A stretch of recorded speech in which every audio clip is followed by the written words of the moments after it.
Some of the strongest guys are not even working above 70% of their max.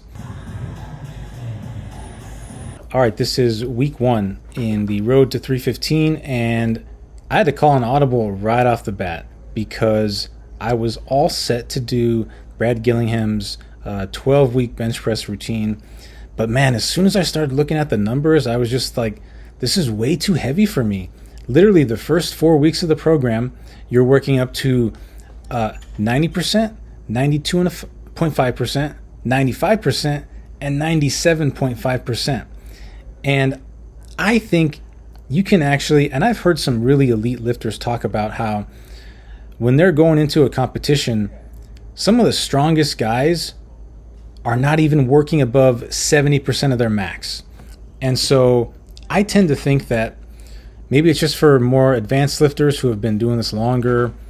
Maybe it's just individual, maybe I'm sure it differs from person to person, but I think I can build good strength, and I think I can make progress when my working sets are in the 60 to 80, 85% range.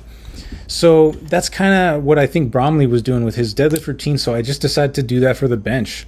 This is literally his deadlift program for the bench press. And so the heavy weeks are 5 sets of 5, and of course they start low and they increase over the 10 weeks.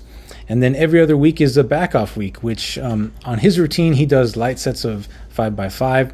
When I did it for the deadlift, I was doing light sets of 15 or 20, eventually 12s and 10s, but very light on those back off weeks. And I feel like that was the secret ingredient. So I'm going to do the same thing on the bench. I might use dumbbells on the light week. I might use, 8s or 10s or 15s, but I made really good progress, and I haven't even maxed out on the deadlift yet. I'm doing that next week. So, but I've already made really good progress, and I think my body responds really well to heavy week, light week, as opposed to heavy day and light day in the same week.